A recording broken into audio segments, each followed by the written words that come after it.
And we have a little hang up. Sounds like a light primer strike to me. Doing it live. Let's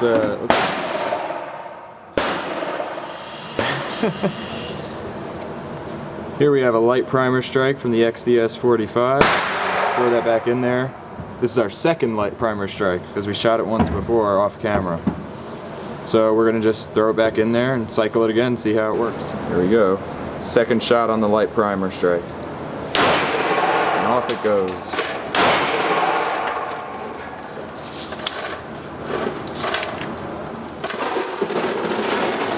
Alright, here we go. Second round. Hopefully I'll have a good grip on it this time and put my shots in a little bit tighter circle. And hopefully no light primer strikes.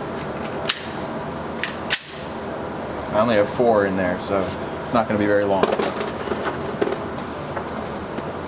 Alright, we got that right hand 7.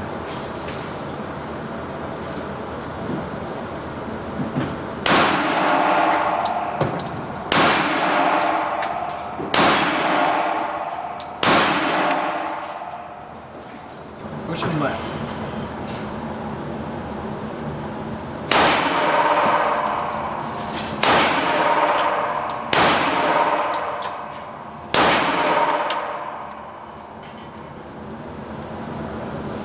Another light primer strike, it would appear. Well, the trigger's forward. Maybe I didn't pull it all the way. You guys see that? You're out of battery. What do I do? Just push it forward. Just push that forward. And now shoot.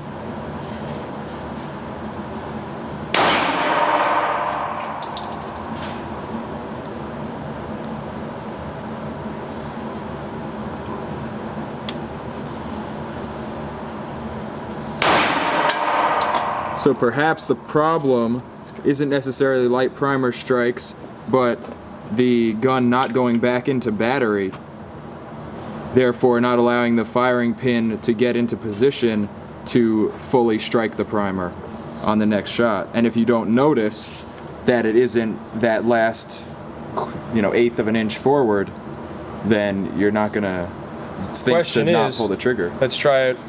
Another 5 plus just 1? 5 first. Or just 5? And then we'll go 5 plus 1. Okay. With you shooting it. Okay.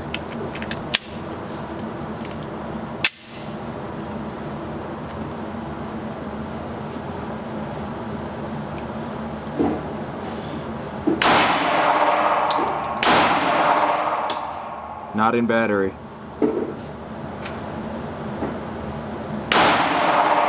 Again.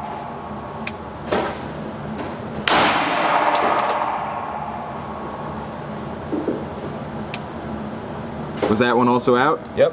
Also out of battery. Just got a shell in the head. So again, we're seeing the gun not going all the way back into battery. So it's not even a failure to feed, because it's feeding at least part way into the chamber. It's not fully pushing forward. It might be a recoil spring issue. Not pushing not pushing that slide all the way forward. It's definitely not a limp wristing issue. No.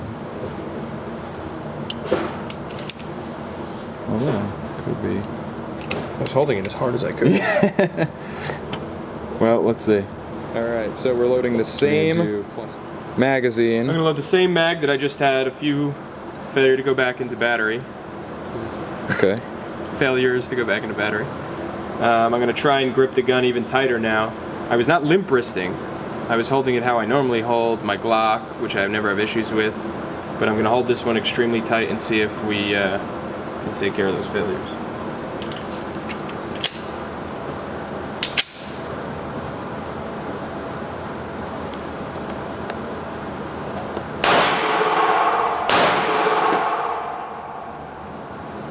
Failure to go into battery.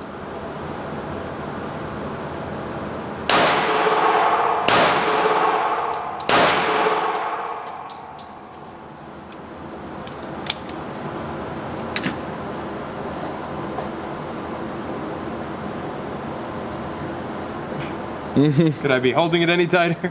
I don't know. Have we marked the magazine? Is it with both magazines? Well, this is the one we've been having issues with twice in a row. So we'll put that here, and I'm going to try Shoot rounds that with one. this.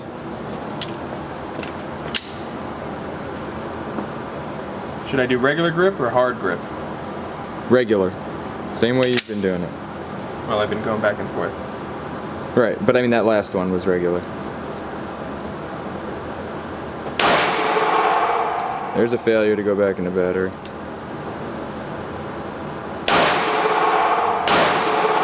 There's another one.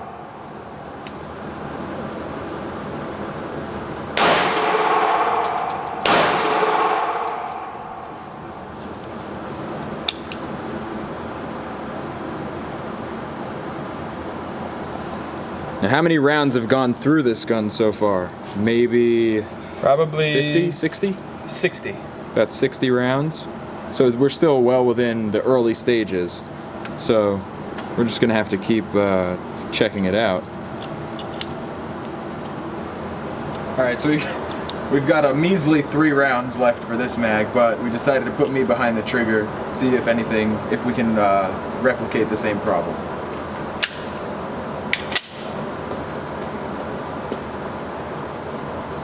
And go time.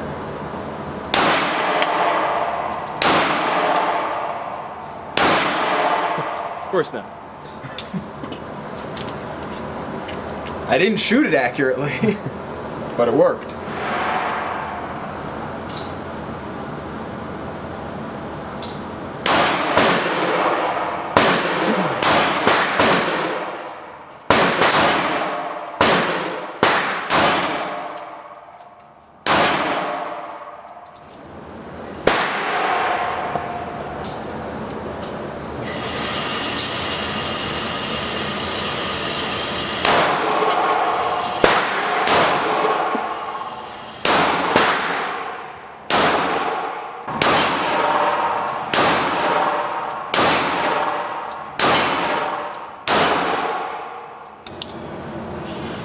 Alright, so we had no failures to go into battery on that magazine by Mike. I held the gun as tight as I could. So now I'm going to try another mag, holding it my normal way, and see if we have failures. Okay, so we're just gonna see if there's user error here. Which we like to think there never is, because we're perfect. No.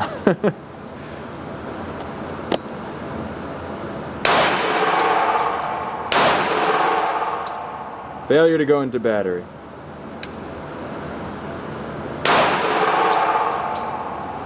Twice.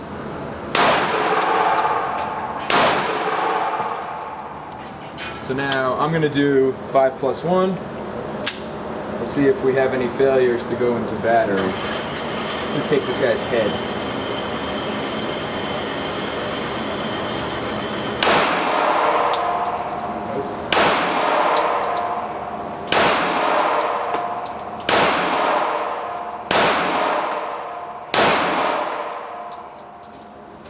No failures. Is it just bad luck? Let's try me again. Maybe I'm doing something wrong. I don't know why I did that.